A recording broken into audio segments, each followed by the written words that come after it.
I've defended accused criminals and defendants in criminal cases. I'm aware of how firmly people can hold to a story that just dissolves in the face of credible evidence. You've got prosecutors, witnesses, judges, the media. They're all quick to mentally convict someone well in advance. It's sad, but it's also tragic. If you convict an innocent person, or you convict a person for, high-end specific crimes well above their role in a conspiracy, that's worse. It's horrific. But just below that, just below convicting the wrong guy is refusing to investigate leads or consider ideas that come to the surface indicating others might be involved. That's also horrific. In some cases, it may be worse, because refusing to consider the idea that others might be involved puts others at risk, period.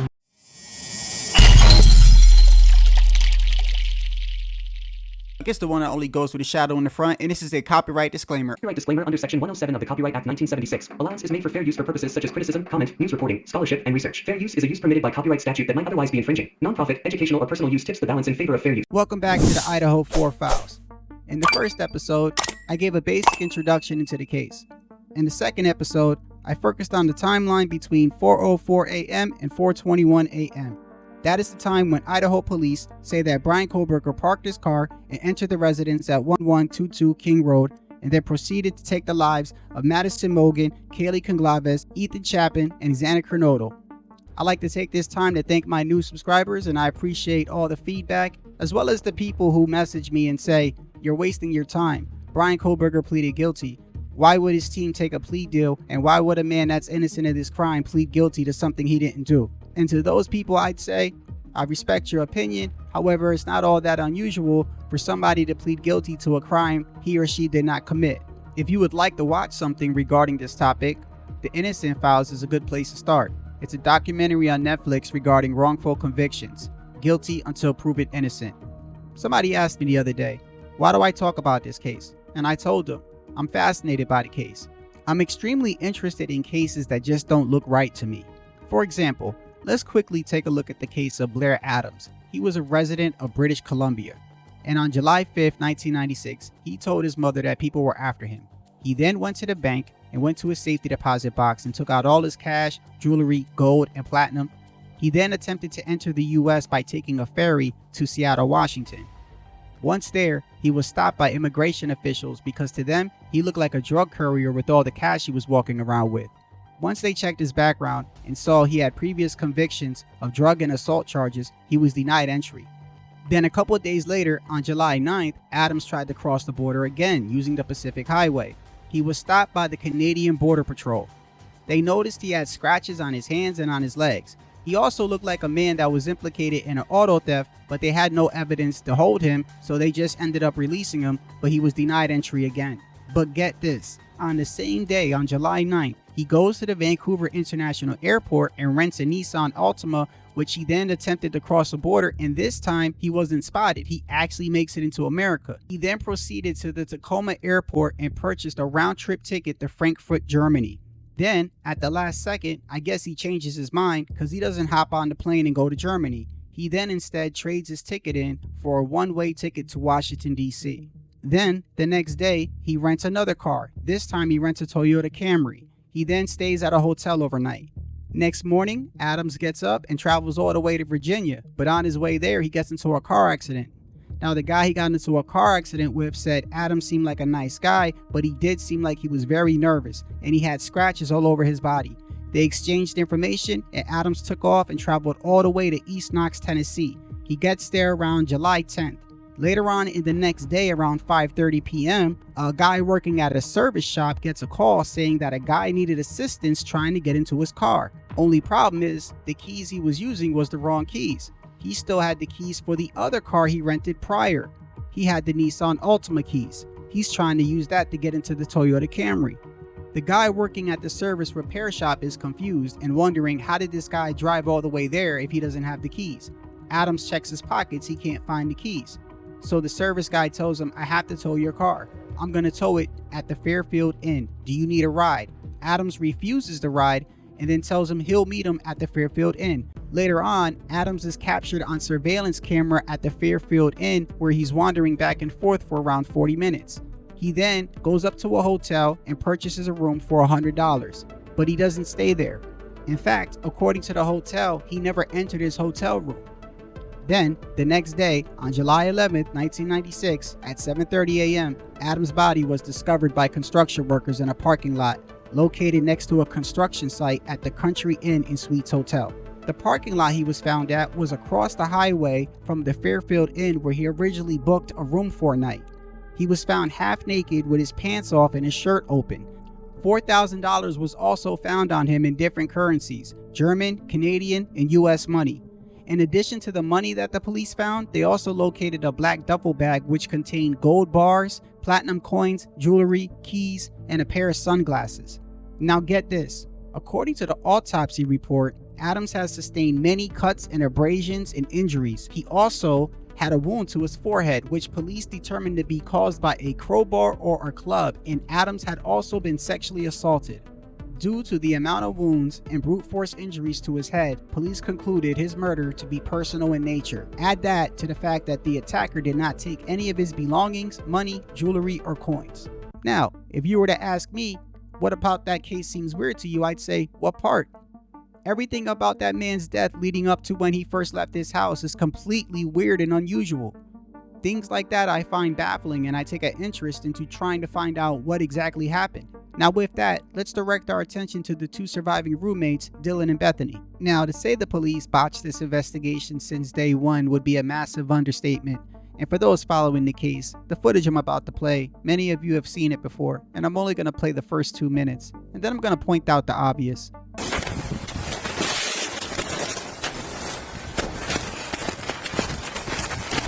Where's she at? Yep, where's she at? Where's she at? Yes. Where at? Up here? Up here. You got to call and let them know that someone, they're looking something normal. And I just came here checking here and you can write this down. And I checked this user's real, she's... And I didn't check him yet, but I'm pretty sure... 13.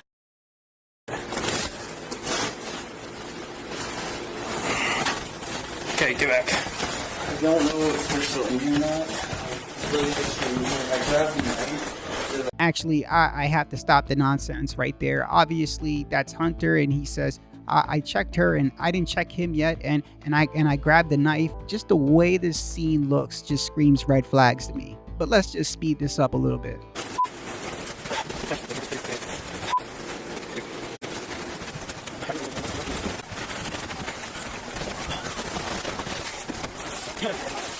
Can you guys go over to the dumpster for me, please? You see, this is just one of many of the most outrageous things this police department does during this investigation. They just found 2 bodies in the house, and he tells them, go over by the dumpster. Yeah, go mingle. Go talk amongst each other. I don't even think they found the other 2 bodies yet. And this house is so close to the university, it might as well just be on campus. I mean, and yet, in a few minutes, Bethany's gonna ask, can I still go home for Thanksgiving still? Yeah, no red flags there. So let's go back to the state's exhibit list and see what Dylan and Bethany were saying to each other the night before. And just as a side note, I am aware many of you have been following this case for a long time, and some of the things that I cover you already know. There's a method to my madness and why I take it one step at a time.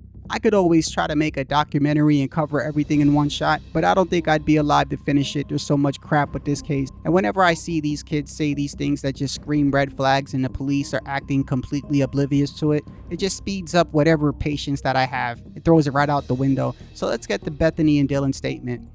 Before we get into that, it is important to note that back on Halloween of all days, the latest batch of evidence dropped with a whole bunch of forensic test results. In those results, it showed that there was a DNA profile obtained, and it was determined to come from an unknown male. There was also 61 different areas on the scene, which showed positive presumptive tests for the presence of blood. This was on the 2nd and 3rd floor, and we're talking stuff like the bedroom door, the ceiling outside the east bedroom, the exterior of the eastern bedroom, the 2nd floor, the south wall hallway leading to the west bedroom, the edge of the bathroom door, the white towel in the bathroom, the leg of the bar cart, a white flower vase located on the bar cart, the floor under the north wall of the kitchen cabinets, the kitchen sink under the north wall of the upper kitchen cabinets, the kitchen cabinet, the sliding glass door, west wall of the west bedroom.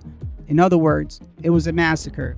And it should have smelled like it, and it should have looked like it, and you should have been able to hear it. So let's get into this. So let's go back the night before. Around 4:04 a.m., the perpetrator or perpetrators supposedly make their last roundabout and go around the house and probably park somewhere around here. Then we know that around 4:17, the attack happens and Murphy starts to bark. At 4:21 a.m., the car pulls off. At around 4:19 a.m., this about 2 minutes right after the attack begins, Bethany calls Dylan for about 23 seconds. And at 4:20 a.m., Dylan calls Xana. Then at 4:20 a.m., Dylan calls Kaylee. Then at 4:20 a.m., Dylan calls Bethany for 41 seconds. At 4:21, Bethany calls Xana. 4:21:50, Dylan calls Madison. 4:22 a.m., Bethany calls Ethan. 4:22, Dylan texts Bethany, no one is answering, and at 4:22:11, Dylan will then text Kaylee at 4:22 and 42 seconds in the morning and say, Kaylee. Then at 4:22 and 43 seconds, Dylan to Kaylee, what's going on? At 4:23, Bethany is having an outgoing message on Snapchat. At 4:23 and 15 seconds, Bethany says to Dylan, yeah, what the fuck? Then at 4:23:28, Bethany says to Dylan, Xana was wearing all black. And then at 4:23:33, Dylan says, I'm freaking out right now. 4:23:42, Dylan says to Bethany, no, it's like a ski mask almost. Now let me say right now, I am not the one to judge anybody that's going through a supposed crisis. But am I the only one who looks at this and looks like this is some sort of planned type of talking back and forth? I want you to really think about this right now. In my last video, I went over the state's exhibit list and took a look at the autopsies and injuries listed for each victim. Remember the narrative, Maddie and Ethan are still asleep. When we take a look at the injuries for each victim, that looks highly unlikely. But let's just say you do believe that Maddie and Kaylee were sleeping and the perpetrator got the drop on them. I still find that hard to believe because at some point, a second weapon was used on Kaylee. And I don't know about you, but I find it a coincidence that the person that would have put up the most resistance, Ethan, is in a deep sleep in the bed and never moves. Instead, they want you to believe that Xana ran up the stairs, saw the perpetrator, the killer then chases her downstairs, maybe she went to get Ethan's attention, gets caught, and then she fights for her life. Dylan at one point opens up the door and sees a man dressed in black and closes the door. And then after he leaves, one of them runs to each other's room and they go to bed. Does any of this make any sense to you? Except we find out that they weren't sleeping, because between 5 and 6 a.m., Dylan engaged activity on her phone, primarily creating, editing, and deleting images and videos off her phone. Her activity then ceased until 8:05, when Dylan then accessed Instagram for a few minutes. And then at 10 a.m., Dylan again accessed Instagram and communicated over Snapchat. Right. Because deleting stuff off your phone and going on Instagram is what you do when you're in a crisis, right guys? This is what I mean by every time I go deeper into this case, I just get more frustrated and have more questions. I think I speak for all men when I say, if you love your girl, you would have got up and you would have been fighting. I don't buy this whole he was so intoxicated he never moved. And this is one of the aspects of the case that really frustrate me, because Xana is one of the primary reasons why I even started looking into this case. I saw one of her TikTok videos one day, and even though I never met any of the victims personally, I looked at her and said, she looks like a beautiful person. I don't understand how anybody could do that to her.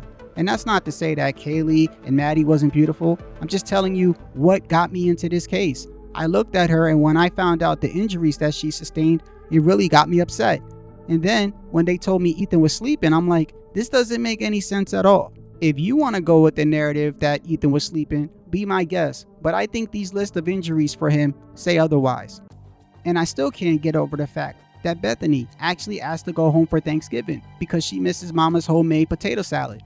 The possibility of Dylan and Bethany not hearing these murders occur, if in fact they were in the house, is slim to none. If that's the case, then by process of elimination, these Q-tips must belong to Dylan and Bethany. They must have so much earwax built up in their ears that it prevented them from hearing all four of their friends getting massacred in the next room. I think I speak for a lot of people when I say that the accounts given by Dylan and Bethany about what occurred that night simply doesn't make any sense.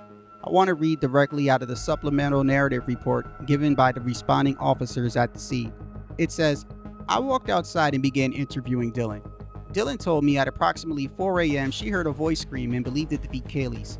She said she heard Kaylee scream and announce, there's somebody in the residence, and said she could hear Kaylee run from the 3rd floor downstairs to the 2nd floor into the northwest bedroom. Dylan said she then locks herself in her bedroom and continued to hear a commotion.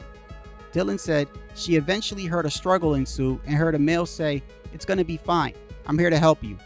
Dylan said she did not recognize the male's voice.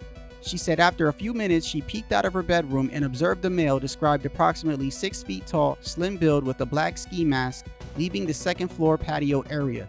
This door was likely left open as it was found open upon my arrival. Right. Now, I'm not the smartest man in the world, but after hearing Dylan's account of what happened, it's safe to assume that in her mind, she just heard and witnessed somebody break into the residence dressed all in black and attack her roommate, her friend, Kaylee. She might have confused Kaylee for Xana running down the stairs. So what's important is, what does she do next? Does she run to the neighbor's house and get help? Does she call 911? No. She remains in the house for an additional 8 hours and then claims that she went back to sleep. But we know she wasn't asleep. She was on Instagram, she was in her phone deleting files. This doesn't come off as a person that was fearing for their life. Let's see what Bethany has to say. Let's go back to the supplemental report. I interviewed an additional roommate, Bethany, who told me she was in the residence during the commotion. She said she was on the 2nd floor in the living room watching Vampire Diaries with Dylan and another unidentified person when around 2 a.m., Maddie and Kaylee had came home from a night out at the Corner Club bar. She also said Maddie and Kaylee had went to the Grub Truck, which is commonly located at the 300 block of South Main Street. Bethany said Maddie let her dog out Murphy between the hours of 2 and 2:30 a.m. She said during this time she observed no suspicious activity. She said she returned inside while Maddie was still outside with Murphy. Bethany then said she went to bed around 2:30, and Maddie came to her room and asked her if she knew where Murphy was. Bethany told Maddie no, and Maddie left. Bethany said she woke up in her room, which is located on the 1st floor, to a sound that she described as a firecracker and a flash. Bethany said she initially thought the sound she heard was a prank. I find this part interesting, especially the part regarding the sound of a firecracker and seeing a flash of light. I'm gonna come back to this in a second, but let's continue. According to Bethany's phone log she showed me, Bethany called Xana at 4:21. She then called Ethan at 4:22, and then she called Maddie at 4:22. She called Maddie again at 4:30, and then she called Kaylee at 4:31. Bethany said she never received an answer on any of these phone calls. Bethany then said she went back to sleep and woke up around 11:56 a.m. Notice how both of their accounts don't even align with each other, and I find it completely absurd that Dylan and Bethany witnessed these events and then they follow it up with, and then I went back to sleep.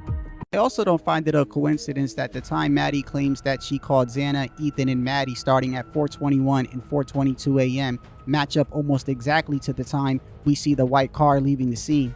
Another problem I have with this case is that after the gag order was lifted, even the information that's given to the public, a lot of it is still redacted. For instance, Dylan added an unknown contact to her phone at around 3:51 a.m. It could be something, it could be nothing. But no longer than a half an hour later, somebody will come to the house, break into the residence, and kill 4 people. And then on top of that, Bethany and Dylan, both of their accounts don't align. The only thing that they say that match up is that they both went back to sleep. I find it interesting that Bethany mentions a firecracker, because somebody might confuse a firecracker with a gunshot. I believe the next day, Officer Gunderson did a canvass and walkthrough of the neighborhood, knocking on apartment doors. 2 students told him this. Somebody said to somebody who I heard from that that it was gunshots, but so I'm kind of weirded out because I didn't hear anything about it. Okay. Where did you hear that from? Oh, my sister. Yeah, I don't know. She's been talking to people and she's, I think, got the vandal alert, and so she texted me and just to make sure I'm Okay. Now, I'm no detective, but you would think after somebody telling him that his sister texted him after she received a vandal alert and then told him about gunshots and people hearing gunshots, you would think Officer Gunderson would bring this person in and maybe contact his sister and have a sit down, right? But didn't hear anything out of the ordinary. Okay. Thanks, guys. So after being told that he heard from other people that there might have been possible gunshots fired the night before, he then follows up with, Did you hear anything else? And then have a nice day. This is where your tax dollars are going, and this is Idaho's finest. Another thing that I find weird is how all these people are at the scene when the cops arrive. And I'm not saying any of these people standing out front had anything to do with the crime. But I am saying I find it hard to believe that they know little to nothing. And everybody else around the area later on, which I'll go through in other videos, when the police do their so-called investigation, and when they start doing their little neighborhood canvas to the next door apartments, people are opening up the door telling them that they got texts about gunshots, hearing gunshots. You got people telling them they saw underwear in the middle of the road. And when this is told to them, the police just shrug it off. Either that, or you have people telling them they didn't hear a damn thing that night. And I also find that hard to believe. Let's take the supplemental report number 121, which stated that on Friday, 25th, 2022, somebody came into a photograph on Facebook Market where she saw a white vehicle which appeared to be smothered in blood.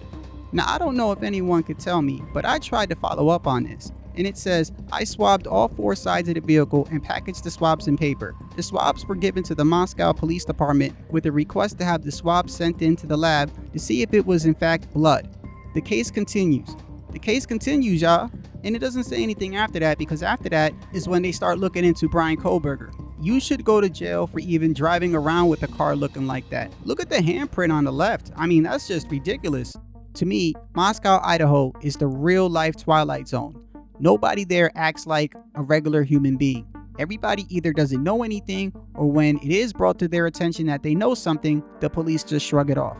This case was botched from the very beginning. If you stayed with me for the entirety of the video, I'd like to thank you, and tune in next time as we dive deeper.